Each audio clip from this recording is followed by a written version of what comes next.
Good day, this is Teacher Rowan. I'll be your guide in exploring Google Apps for Education, for teaching and learning. In Google for Education, teachers can connect and collaborate easily while staying on task. It gives teachers the freedom to spend more time personalizing the learning experience and less time managing it. Students can learn essential skills such as 21st century problem solving, which they can use it in their future careers. As such, the accessibility features will also help and assist every learner to do their best work. Google offers different useful applications that we can use to connect education to technology. This will help our teachers as a 21st century educators to innovate and find ways on how to make teaching and learning more exciting, engaging, effective, and flexible to the demands of the society. Let's re-explore the education experience by discovering new angles to create, collaborate, and communicate as one. Para sa bata, para sa bayan, at para sa guro. Ang pagkatuto, huwag gawing komplikado. Sulong edukalidad.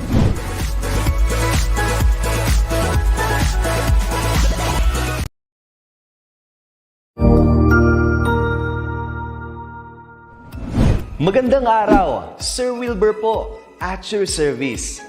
Narito ang ETUlay upang gabayan ka sa inyong pag-aaral upang lubos na maunawaan ang iba't ibang paksa o subject. Ang ETUlay ay isang free online tutorial class na pinangungunahan ng ICTS Educational Technology Unit sa pamumuno ni Undersecretary Elaine Del P. Pascua. Ang programang ito ay hindi lamang para sa mga bata, kundi ito rin ay magsisilbing gabay sa mga magulang at mga guro kung paano nila ituturo o gagabayan sa bawat asignatura ang kanilang mga anak o mga estudyante. Sa kasalukuyan, ang self-learning module mula sa rehiyon ng Calabarzon at kilala sa tawag na Pivot ang ginagamit sa ating ETUlay online class. Kaya ano pang hinihintay ninyo? Ihanda na ang inyong mga ballpen o lapis, papel o kwaderno at samahan kaming itulay ang pagkatuto para sa bawat batang Pilipino. Sama-sama tayong magtutulungan para malampasan ang mga hamon sa panahong ito. Halina't matuto kasama ang inyong online tutor sa oras na ito.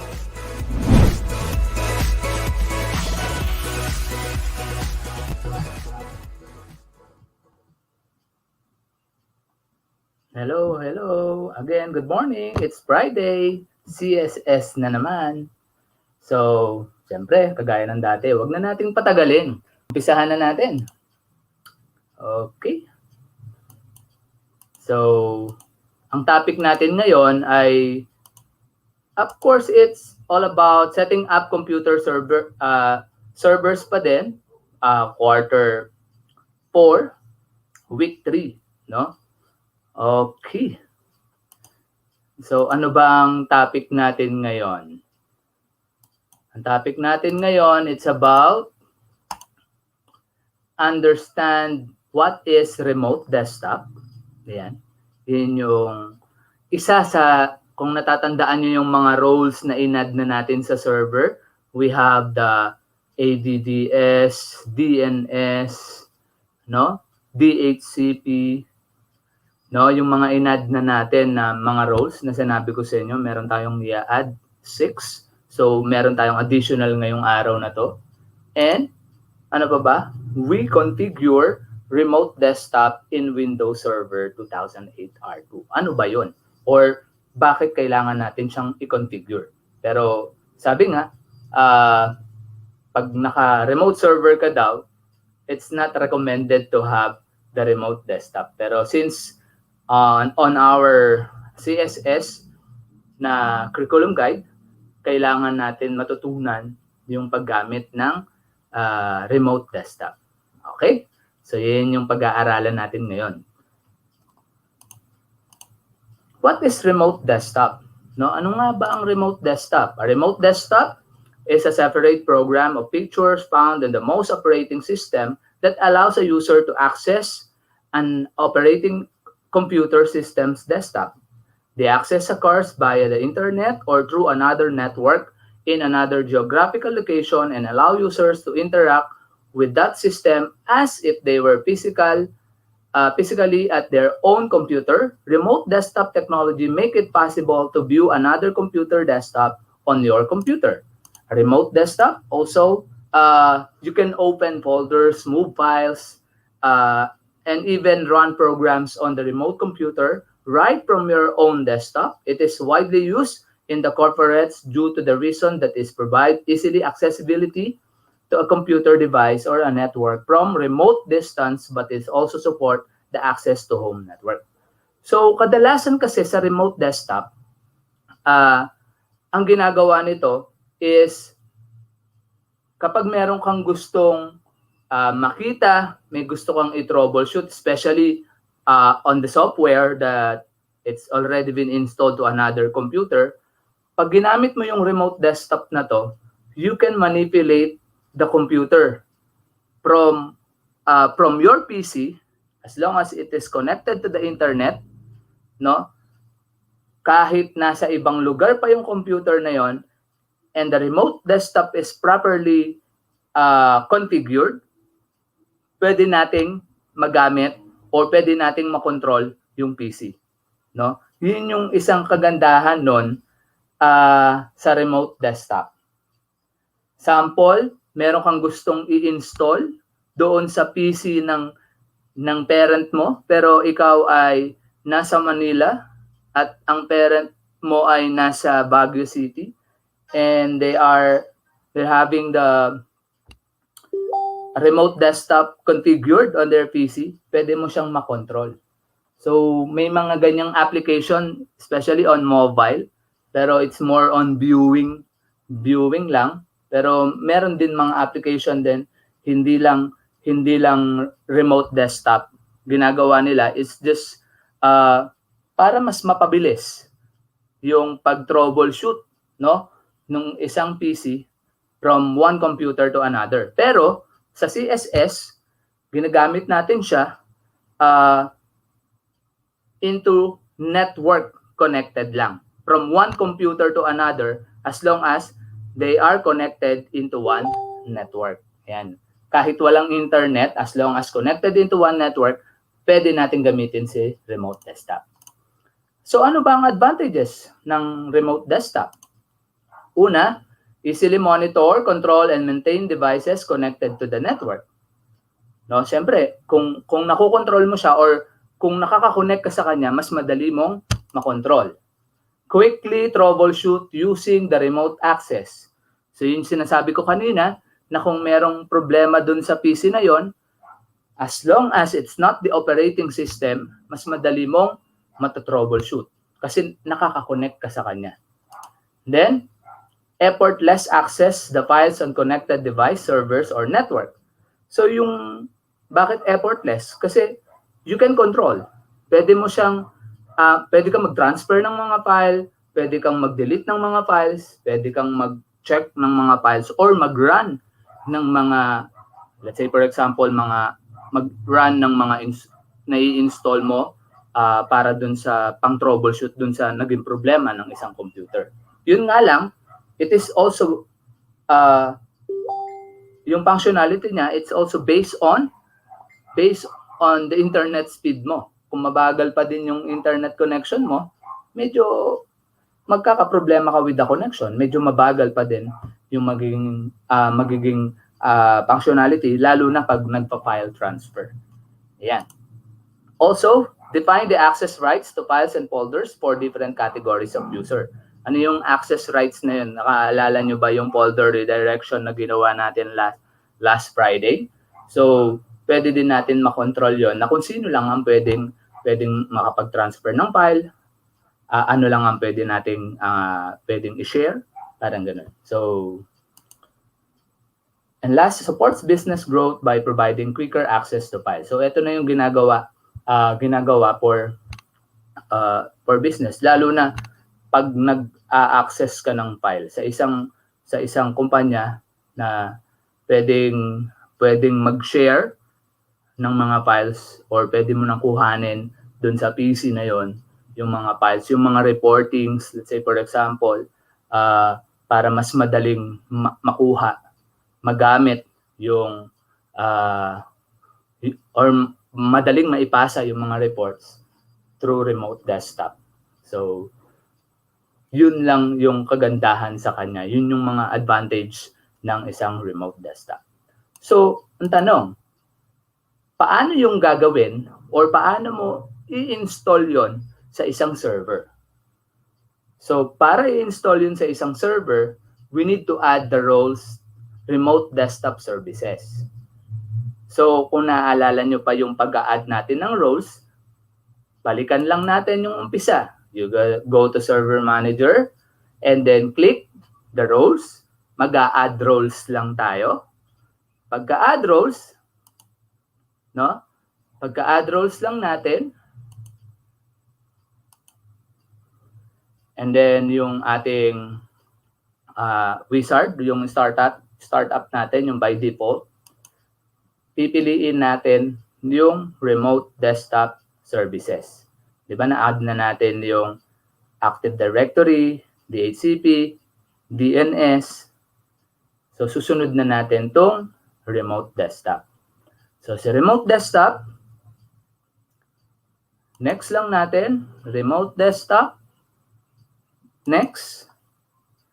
Pagka next, pipiliin natin yung remote desktop session host. So, sa CSS, ang itinuturo lang natin is yung remote desktop session host kasi dito din nakalagay yung ating sa exam ng NC2 ng CSS, no? Remote desktop session host.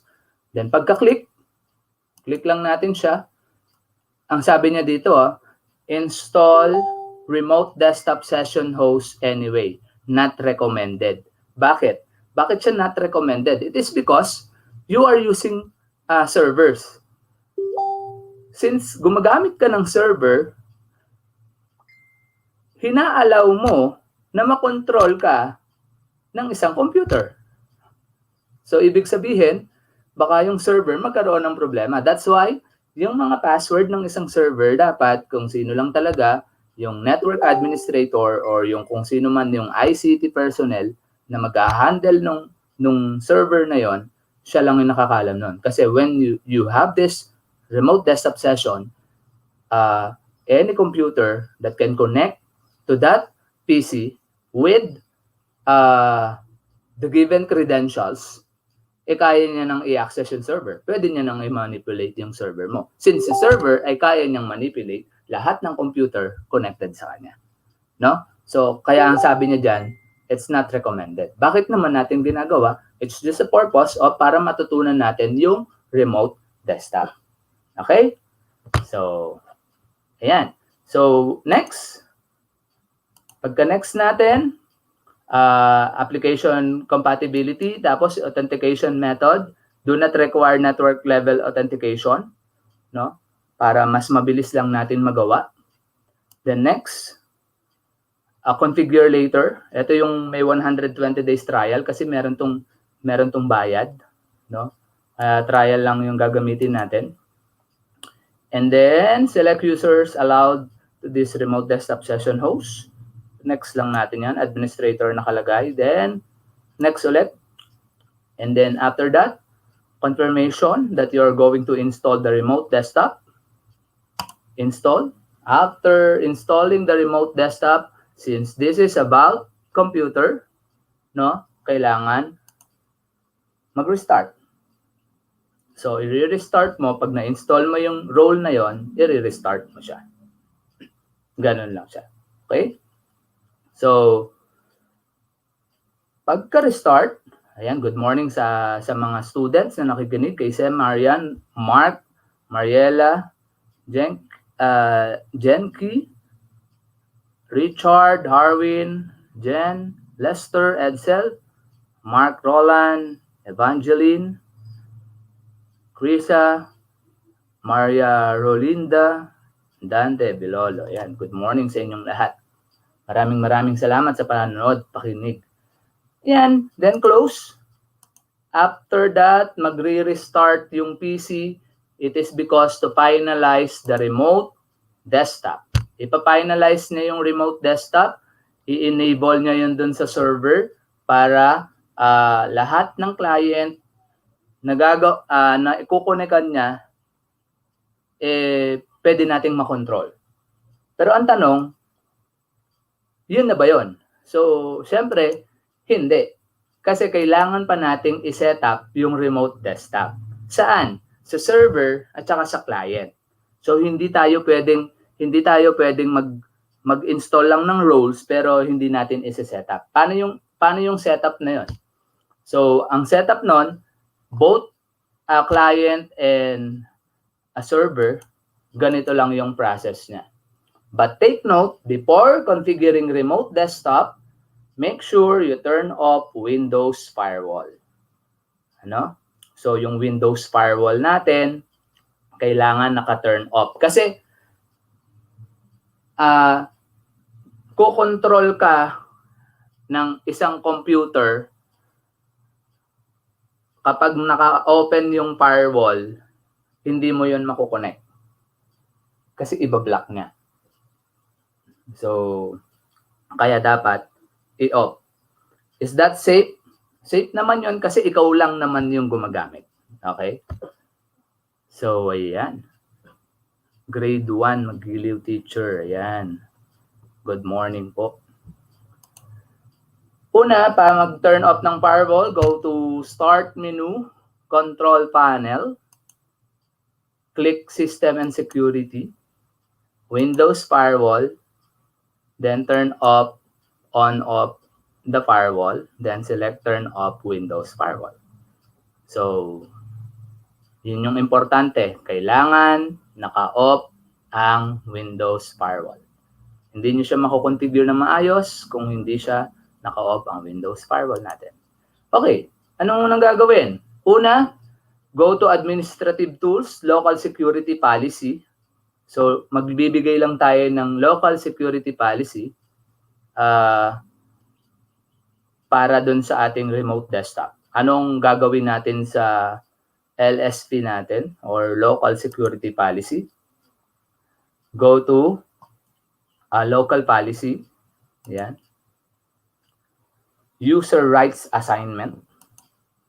Then, hanapin nyo yung Allow Log On Through Remote Desktop. So, ibig sabihin, pwede tayong makapag-log on gamit yung remote desktop. So, importante yon. Para ina-allow lang natin dun sa server na makapag-log on using the remote desktop services. Yung importante, tapos a-add natin yung user. Sino yung user na yon? Kung sino yung user na a-allow mo for remote desktop. So, hindi ba yung nauna natin ginawa? Yung ginawa nating user, si user 1 at saka si user 2. So, add lang natin si user 1 at saka si user 2 dito. Ayan. Ito yung mga in-add natin nung una na diniscuss natin na gumawa tayo dun sa DHCP or sa ADDS ng mga user natin.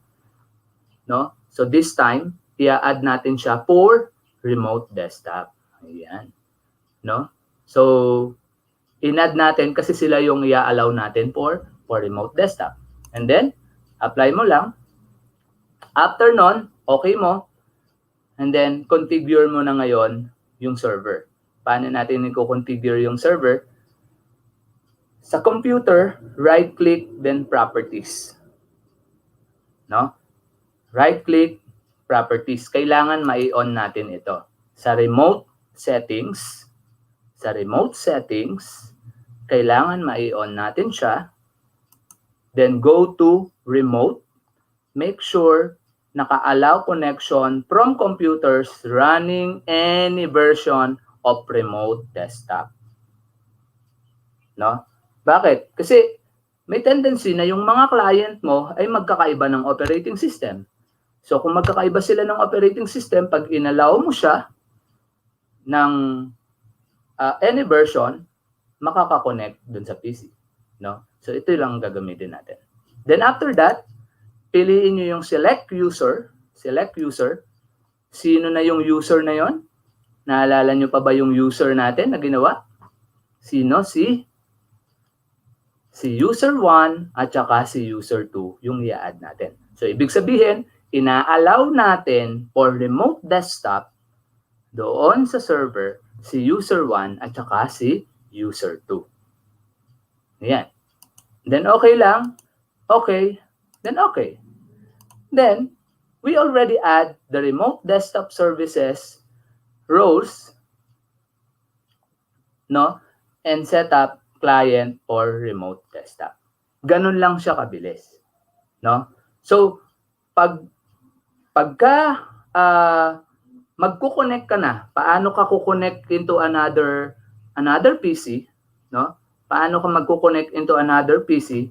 All you have to do is just go to remote desktop connection app. Click mo lang yan, and then lalabas dito kung saan ka, sinong computer yung kukonect mo. So, sample is, ang pangalan ng server, kunwari natin is server. Ayan. Or yung pangalan ng computer natin ay user 1. So, pwede nating i-type yan. Pwede ding yung IP address na nilagay natin. Pwede siya. Ano? So, yun yung mga possible na pwede nating gamitin. Paano siya ma-check? Kaya lang, syempre, hindi ko ma-check sa akin kasi meron lang akong isang computer dito sa ating ETUlay. So, remote desktop, hanapin mo lang yung remote desktop. And then, ang isusulat mo dyan, kung anong pangalan ng computer, anong pangalan or IP address ng computer. No? So, nagkataon, user 1, user 2, pwede din si server. Pero syempre, si server, kunwari, ito yung server. Hindi natin siya pwedeng gamitin. Okay? So, yun lang yung sa remote desktop natin. Okay? So, ganun lang kabilis dun sa remote desktop. Yan. So, again, good morning kay Camille, si Dags, and Aline Angeles. Ayan. So, sa susunod na Friday, i-add na natin yung last role, and then meron akong ituturo sa inyo na it's more on tips and tricks lang pagdating siguro natin ng week 6 and week 7. Ayan. So, since natapos na natin yung buong matatapos na natin yung buong content ng CSS, meron akong ituturo sa inyo mga tips and tricks sa pag-troubleshoot lang ng computer sa week 6 and week 7. Okay? So, again, maraming salamat. I am Tutor Pau. Sa susunod na Friday ulit, Computer System Servicing, 10:30 to 11. And then, huwag kayong aalis, susunod na ulit si Tutor Wax para sa entrep na subject.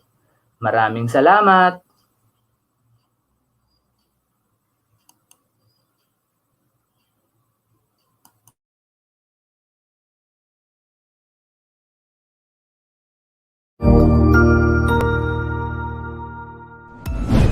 Sigurado ako na marami ka na namang natutuhan sa ating ETUlay tutorial session ngayong araw.